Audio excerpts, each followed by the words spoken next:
आजच्या हे सगळ्यांची भाषणं जी मी ऐकली, ती भाषणं ऐकल्यानंतर इथला जिव्हाळ्याचा जो विषय आहे तो फार महत्वाचा विषय आहे. ही जी बुलेट ट्रेन ज्याने हे आयुष्य इथलं उद्ध्वस्त होत आहे, इथला जो हायवे एक्सप्रेसवे त्याने एक आयुष्य तुमचं उद्ध्वस्त होत आहे, या गोष्टीकडे खरं म्हणजे लक्ष द्यायला पाहिजे. आणि हा विषय महत्वाचा होता, परंतु मला हे सांगितलं गेलं नाही, कारण वाढवण बंदर हा माझा अभ्यासाचा विषय आहे आणि मी त्याच्या विरोधात आहे. ऐकलं का सागर? या वाढवण बंदराच्या विरोधात आहे आणि तो माझा अभ्यासाचा विषय आहे. आणि त्याने किती वाटोळं होणार आहे हे फक्त तुमचं नाही तर मुंबईपर्यंत त्याचं वाटोळं होणार आहे. एक लक्षात घ्या, एक फक्त तो सी लिंक उभा राहिला, त्या सी लिंक मुळे किती उद्ध्वस्त लोक झाले माहितीये, पाहिलं तुम्ही ते?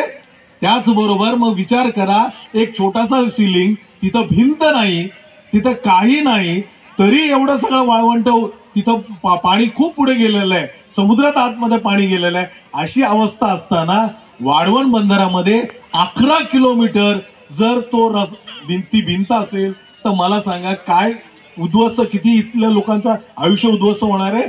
पालघर जिल्हा पूर्ण संपणार आहे. लक्षात घ्या, पालघर जिल्हा पूर्ण संपणार आहे. आणि याच्यासाठी तुमचा जो लढा आहे, खरं म्हणजे त्या लढ्यात सुद्धा मला यायला आवडेल सागर, जर तुम्ही बोलवलं, कारण तो माझ्या जिव्हाळ्याचा विषय आहे. कारण वाढवण बंदर हे खरं म्हणजे अर्ध्या मुंबईची वाट लावणार आहे, हे लक्षात घ्या. आणि मुंबईचीच नाही तर इथल्या प्रत्येक आदिवासीची वाट लागणार आहे. पाणी कितपत आतमध्ये जाईल हे तुम्हाला सांगता येणार नाही. कदाचित तिकडे 11 किलोमीटरची भिंत आहे, पण इथं 10-12 किलोमीटर आतमध्ये पाणी येऊ शकतं. परंतु मला जर नंतर तुम्ही बोलवलं तर याचा मी पूर्ण अभ्यास मांडेन. वाढवण बंदराच्या जो अभ्यास जो आहे तो मी पूर्ण मांडण्याचा प्रयत्न करीन, पण हा आजचा विषय नाही, कारण तेवढा वेळ नाही. दुसरी गोष्ट, डॉक्टर बाबासाहेब आंबेडकरांनी संविधान लिहिताना एक लक्षात घ्या, संविधान काय आहे आणि संविधानाने आम्हाला काय दिलंय. आदिवासींना काय दिलंय, दलितांना काय दिलंय, ओबीसीना काय दिलंय, मराठ्यांना काय दिलंय, ब्राह्मणांना सुद्धा काय दिलंय आणि या देशाला सुद्धा काय दिलंय, हे आपण थोडासा अभ्यास केला पाहिजे. लहान लहान मुलं आहेत, महिला आहेत, इथं तरुण खूप मोठे आहेत, मोठ्या प्रमाणावर आहेत. तुम्ही फक्त मी एक 5 मिनिटांमध्ये तुम्हाला सांगतो की या संविधानाने आम्हाला काय दिलंय आणि त्याच्यामध्ये मग आदिवासींना काय दिलंय. आदिवासींचा याच्यामध्ये उल्लेख कसा येतो, अनेक लोकांनी या विषयाबद्दल इतरांचं आपण दिशाभूल केलेली आहे की आदिवासींना काय दिलं, आधी ओबीसी म्हणत होते आम्हाला काय दिलं, नंतर अनेक लोक म्हणतात मराठा म्हणत होते. आता प्रत्येकाला कळायला लागलंय की या संविधानामध्ये आमचा प्रत्येक ठिकाणी कुठं ना कुठं उल्लेख आहे. आमच्यासाठी डॉक्टर बाबासाहेब आंबेडकरांनी या संविधानामध्ये अनेक प्रोव्हिजन्स करून ठेवलेले, त्याचे मी तुम्हाला हे सांगतो. एक लक्षात घ्या, आपला देश कसा आहे, आपला देश हा विविधतेने नटलेला देश आहे. इथं 15-16 भाषा आहेत, 15-16 ह्या ऑफिशियल भाषा आहेत. ऑफिशियल म्हणजे काय, ऑफिशियल भाषा आहे, बरोबर आहे. आणि त्याचबरोबर किमान 500 बोली आहेत, किमान 500 बोली आहेत, मायबोली आहेत. एक फरलांगावर भाषा बदलते, एक किलोमीटरवर भाषा बदलते, लक्षात घ्या. त्याचबरोबर अनेक जाती आहेत. हे फक्त 4 वर्ण असतील, परंतु त्याच्याबरोबर अनेक जाती आहेत. जातींची संख्या किती आहे? 25,000, 6,500 प्रमुख जाती आहेत. आणि त्याही याच्यामध्ये मग जसं आपण जर पाहिलं की वेगळ्या प्रकारचे जसे आदिवासी असतात, तसं सगळीकडे इतके आहेत की 25,000 जाती आहेत. 25,000 जाती, वेगवेगळ्या भाषा, वेगवेगळे धर्म, वेगवेगळ्या भौगोलिक परिस्थिती. आसाममध्ये सगळं पहाडी इलाका आहे, तो पूर्णपणे डोंगराळ भाग आहे. काश्मीरमध्ये वेगळा भाग आहे. आणि तुम्ही केरळपर्यंत गेलात तर वातावरण ज्या प्रकारे बदलत जातं, खानपान बदलतं, खानपानच्या सवय बदलतात, कपडे बदलतात, पोशाख बदलतात, सगळं विविध गोष्टी आहेत. इथं भूगोलही वेगळा आहे, इतिहासही वेगळा आहे, सगळ्या गोष्टी आहेत. आणि हे एका सूत्रात बांधणं गरजेचं होतं. लक्षात घ्या, हे एका सूत्रात बांधणं गरजेचं होतं आणि ते डॉक्टर बाबासाहेब आंबेडकरांनी एका सूत्रात बांधलं. आणि आजपर्यंत आपल्या बरोबर जे जे देश स्वतंत्र झाले त्यांना प्रत्येकाला संविधान होतं, पण कोणाचंही संविधान टिकलं नाही. जे टिकलं ते डॉक्टर बाबासाहेब आंबेडकरांनी लिहिलेलं या देशाला दिलेलं संविधान टिकलं. हे महत्वाचं आहे. ते का टिकलं? कारण इथं प्रत्येक माणसाबद्दल, इथं प्रत्येक घटकाबद्दल या संविधानामध्ये लिहिलंय. या संविधानामध्ये प्रत्येक घटकामध्ये, मग तो माणूस असेल, तो इथलं जनावर असेल, इथलं पाणी असेल, इथलं झाडं असतील, इथला डोंगर असेल, इथला प्रत्येक गोष्ट म्हणजे भूगोल असेल, इथला इतिहास असेल, इथला माणूस असेल, प्रत्येकाला या संविधानामध्ये कुठं ना कुठं काही ना काही त्याचा विचार केलाय. हे महत्वाचं. आणि हा विचार करत असताना आदिवासींच्या तुम्हाला मला आदिवासींच्या साठी त्यावेळेला संविधान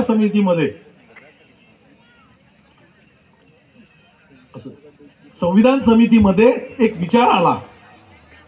ज्या वेळेला आरक्षणाबद्दल बोलणं सुरू झालं त्यावेळेला एक कुणीतरी असं मांडलं की आदिवासी म्हणजे कोण, तर अमुक अमुक प्रदेशामध्ये राहणारे लोक. मग ही माणसं जर इतर ठिकाणी राहायला गेले, म्हणजे मुंबई सारख्या शहरात राहायला गेले किंवा अन्य शहरात राहायला गेले, तर यांना आरक्षण का द्यायचं, असा तिथं विचार आला. आणि हे विचार करणारे त्यावेळेचे कोण असतील हे आपल्या सगळ्यांना माहिती आहे. आणि ज्या वेळेला हा विचार आला त्यावेळेला डॉक्टर बाबासाहेब आंबेडकर तडकन उठले आणि त्यांनी हे सांगितलं, आदिवासी हा आदिवासीच असेल, आदिवासीच आहे, तो डोंगराळ भागामध्ये राहिलेला आहे, तो वंचित आहे, त्याच्याकडे शिक्षण नाही, त्याच्याकडे अर्थार्जन करण्याचं माध्यम नाही, तो अत्यंत गरीब आहे, तो कुठंही गेला, ह्या देशातल्या कानाकोपऱ्यात कुठेही गेला तरी त्याला आदिवासीचं जे आरक्षण आहे ते मिळालंच पाहिजे. आणि हे म्हणून बाबासाहेबांनी हे आरक्षण आदिवासींना दिलं. आणि हे करत असताना अनेक लोक म्हणतात की संविधानामध्ये त्याचा उल्लेख कुठे आहे. 340 कोणासाठी आरक्षण आहे, तर 340 हे ओबीसीसाठी आरक्षण आहे. त्याच्यामध्ये मराठा सुद्धा आरक्षणाबद्दल बाबासाहेबांनी बोललेलं आहे. त्या काळामध्ये असं म्हटलं होतं बाबासाहेबांनी की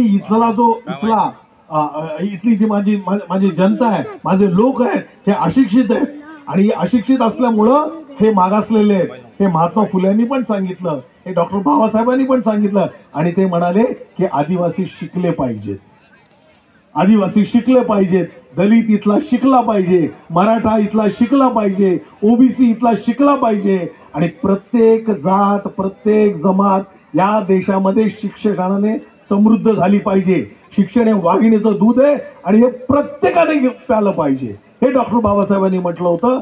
आणि म्हणून त्यांनी आरक्षण देताना 340 कलम जे आहे ते 340 कलम हे कोणासाठी दिलं, त्यांनी ओबीसींसाठी दिलं. ओबीसींसाठी जे काही प्रोव्हिजन्स आहेत, ज्या काही आपल्या तरतुदी आहेत, त्या सगळ्या तरतुदी 340 मध्ये. 341 मध्ये कोणासाठी आहे, तर 341 हे दलितांसाठी आहे. आणि 342 कलम जे आहे ते फक्त आणि फक्त आदिवासींसाठी आहे. मित्रांनो, हे लक्षात ठेवा, हे पूर्ण कलम आदिवासींच्या उत्थानासाठी, विकासासाठी हे कलम त्यांनी दिलेलं आहे. आणि त्याच्यामध्ये परिशिष्ट 5 म्हणजे शेड्यूल 5 आणि शेड्यूल 6 हे 2 शेड्यूल आहे. हे ज्यांना मी हे एवढ्यासाठी सांगतोय, हे खरं म्हणजे टेक्निकल माहिती आहे, परंतु ही टेक्निकल माहिती या तरुणांना माहित असली पाहिजे.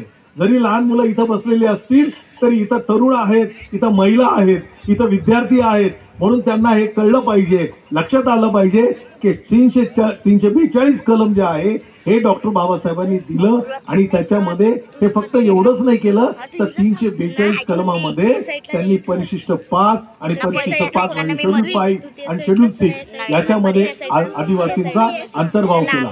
खूप बरंच काही बोलण्यासारखं आहे, पण थोडा वेळ आहे म्हणून मी तुम्हाला सांगतो की बाबासाहेबांनी 5व्या शेड्यूल मध्ये आणि 6व्या शेड्यूल मध्ये आदिवासींना शिक्षणाचा अधिकार दिला. शिक्षणाच्या अधिकाराबरोबरच बाबासाहेबांनी आणखी रोजगाराचा अधिकार दिला. रोजगारामध्ये आरक्षण, शिक्षणामध्ये आरक्षण.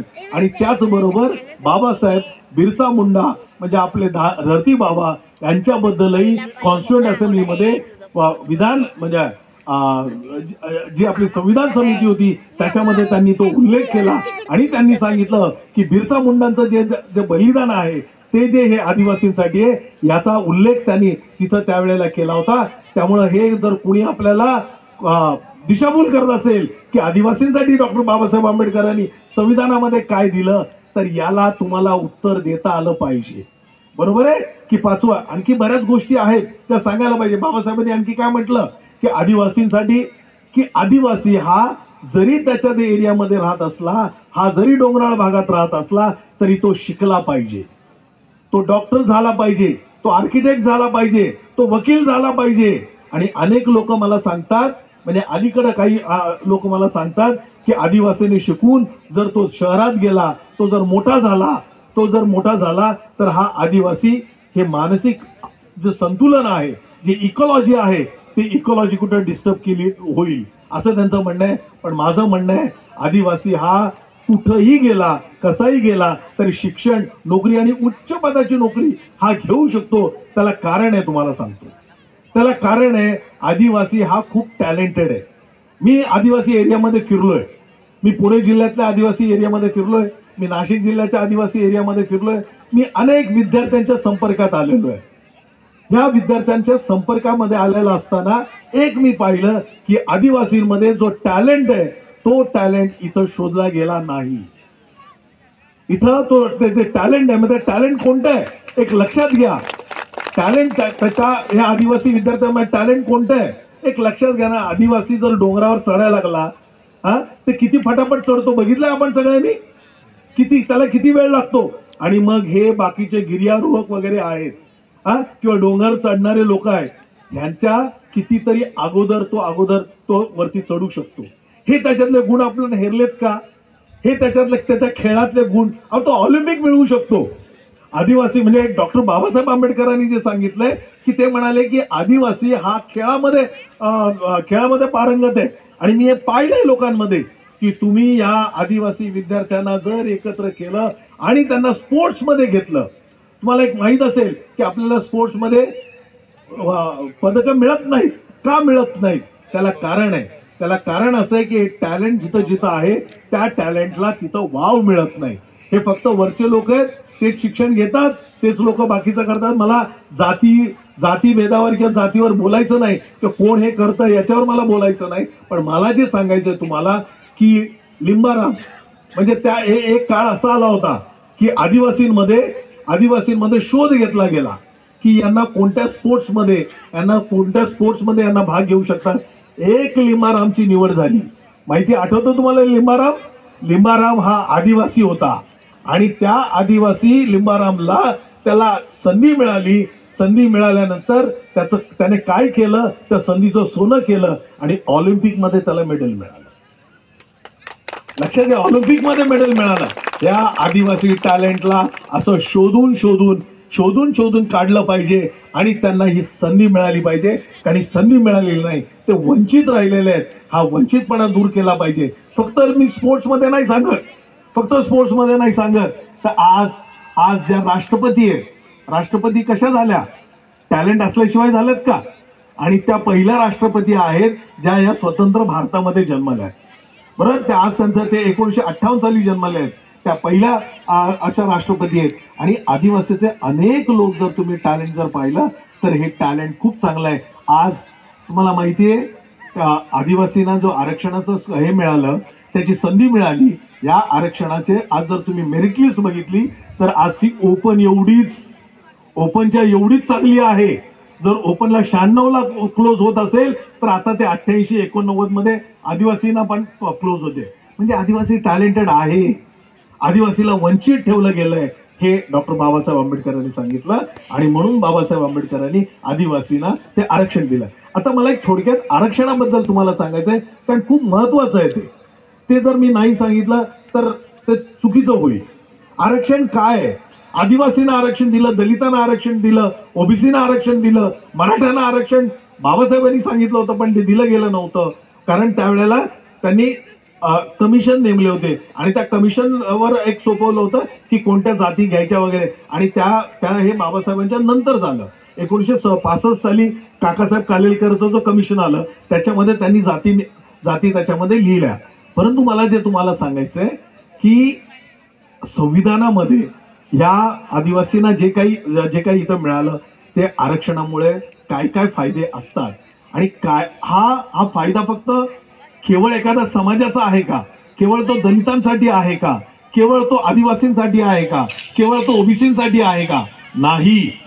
हा फायदा ज्या वेळेला आम्हाला मिळतो आरक्षणामध्ये म्हणजे आरक्षणाचा जो फायदा मिळतो, आरक्षण ज्यामुळे आपण मिळतं, ती आरक्षण म्हणजे काय, आरक्षण म्हणजे काय हे समजून घेतलं पाहिजे. आरक्षण म्हणजे तुमचं प्रतिनिधित्व आहे. बरोबर आहे मुलांनो? लक्षात घ्या की तुम्हाला वंचित ठेवलं गेलेलं आहे. तुम्हाला मिळालेलं प्रतिनिधित्व म्हणजे आरक्षण आहे. म्हणजे समजा या समाजाची लोक शिकली नाही, अमुक समाजाच्या मुलं शिकली नाहीत किंवा त्यांना शिक्षणामध्ये त्यांचा रोल नाहीये किंवा त्यांना प्रतिनिधित्व नाही, तर त्यांना देणारं हे प्रतिनिधित्व आहे.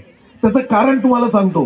प्रतिनिधित्व एका बाजूला आणि दुसरी गोष्ट ते सेफगार्ड्स म्हटलं जातात. सेफगार्ड म्हणजे काय की निश्चितपणा की आमच्या जागा आम्हाला मिळणारच. त्याचं एक तुम्हाला उदाहरण सांगतो.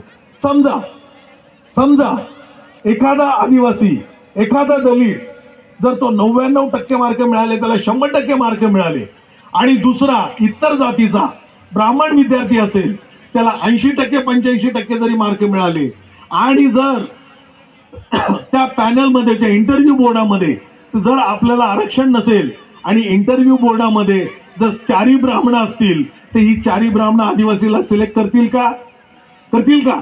ते नाही करणार. ते दलितांना सिलेक्ट करतील का? ते नाही करणार. म्हणून बाबासाहेबांनी सांगितलं की आदिवासी असेल, दलित असेल, तो ओबीसी असेल, तो मराठा असेल, तर त्याला हे सेफगार्ड पाहिजे की त्याच्या अमुक जागा आहेत आणि त्या जागा त्याला मिळाल्याच पाहिजे. त्याला कितीही पर्सेंटेज असो, एवढ्या जागा त्याला मिळाल्याच पाहिजे. उद्या जर आम्हाला 100% मिळाले, 90% मिळाले, 95% मिळाले, 96% मिळाले, जर तुम्ही आमच्या सिलेक्शन मध्ये असाल तर आम्हाला जागा मिळणार नाहीत. म्हणून डॉक्टर आंबेडकरांनी सांगितलं, बाबासाहेबांनी सांगितलं की नाही, यांना एवढ्या जागा मिळाल्या पाहिजेत, भले त्यांना कितीही पर्सेंटेज मिळो. आणि आज आपण बघतो त्यांची जी आशा होती, त्यांचा जो आशावाद होता, त्यांचं जे म्हणणं होतं ते किती खरं होत चाललंय. कारण आज आपण बघतो की आदिवासींचा मेरिट लिस्ट एकदम वर गेलेलं आहे. हे दलितांचं मेरिट लिस्ट किती आहे? दलितांचं मेरिट लिस्ट, ओबीसीचं मेरिट लिस्ट किती आहे? ती ओपन इथपर्यंत आहे. म्हणजे कट ऑफ लाईन जी असते की अमक्या पर्सेंटेज पर्यंतच तुम्हाला ऍडमिशन मिळेल, तर ते कट ऑफ लाईन ही ओबीसीची, एससीची आणि आदिवासींची सुद्धा सेम आहे. हे लक्षात. आणि याच्यासाठी तुम्हाला स्वतःचं अभिनंदन केलं पाहिजे. आदिवासींनी आदिवासींचं अभिनंदन केलं पाहिजे, कारण आमची आता कट ऑफ लाईन वरती आलेली आहे. आणि याच बरोबर आता हे 3 गोष्टी मी तुम्हाला सांगितल्या: प्रतिनिधित्व, सेफगार्ड, आणि मग त्याच्यानंतर सेफगार्ड एक सांगितलं तुम्हाला, आणि दुसरं सगळ्यात महत्वाचं म्हणजे प्रतिनिधित्व, सेफगार्डचं आहे. आणि तिसरी जी गोष्ट आहे की आर्थिक विकासाची. लक्षात घ्या, आर्थिक विकास जर आदिवासींचा विकास झाला, लक्षात घ्या, जर आदिवासींचा विकास झाला, जर दलितांचा विकास झाला, जर ओबीसींचा विकास झाला, म्हणजे काय होणार? त्या देशाचा विकास होईल ना. तुम्ही जर आदिवासींचा विकास नाही केला, तुम्ही जर दलितांचा विकास नाही केला, तुम्ही ओबीसींचा विकास नाही केला, तुम्ही मराठ्यांचा विकास नाही केला, तुम्ही फक्त एकाच जातीचा विकास करत असाल, तर या देशाचा विकास होईल का? आणि विकास म्हणजे काय? विकास म्हणजे काय याच्यावर सुद्धा आपल्याला बोललं पाहिजे. विकास म्हणजे इथून जाणारी बुलेट ट्रेन नाही. विकास म्हणजे इथून जाणारी बुलेट ट्रेन नाही. विकास म्हणजे इथून जाणारा एक्सप्रेसवे नाही. विकास म्हणजे हा वाढवण बंदर नाहीये. लक्षात घ्या, वाढवण बंदराबद्दल आणखी एक लाईन सांगतो तुम्हाला. इथं मुंबईचं बंदर देशामधलं सगळ्यात मोठं बंदर आहे मुंबईचं. ते बंद पाडून यांनी वाढवणला आणायचं कारण काय? ते बंदर, तिकडचं मुंबईचं बंदर, ते बंद पाडून तुम्हाला वाढवणला बंदर आणायचं कारण काय? तुम्हाला नेहरू पोर्ट, जवाहरलाल नेहरू पोर्ट जो तिकडे नेलाय, त्याचं कारण काय? त्याचं कारण आहे मुंबईतली जी जागा आहे ती प्रचंड कोट्यावधी रुपयाची जागा आहे, आणि ती बळकवण्यासाठी ती हे बळकवणार, तिथं बिल्डिंग बांधणार, तिथं बिल्डर जाणार, तिथं बिल्डर श्रीमंत होणार, आणि मग ते बंदर इथं वाढवणला येणार. आणि वाढवणला बंदर आल्यानंतर काय, इथला आदिवासी उद्ध्वस्त होणार. म्हणजे यांना बिल्डरची काळजी आहे. बिल्डर मोठा झाला पाहिजे पण आदिवासी मेला पाहिजे. हे जे त्यांचं म्हणणं आहे हे आपल्याला कुठंतरी खोडून काढलं पाहिजे, याच्यासाठी शिकलं पाहिजे. बाबासाहेबांनी आपल्याला सांगितलं शिकलं पाहिजे. बिरसा मुंडांनी आपल्याला सांगितलं की तुम्ही संघर्ष केला पाहिजे. मगाशी काळू काका जे बोलले ते काय म्हणाले, तुम्ही एकत्र या, तुम्ही संघर्ष करा. संघर्षासाठी तुम्हाला एकत्र आलंच पाहिजे.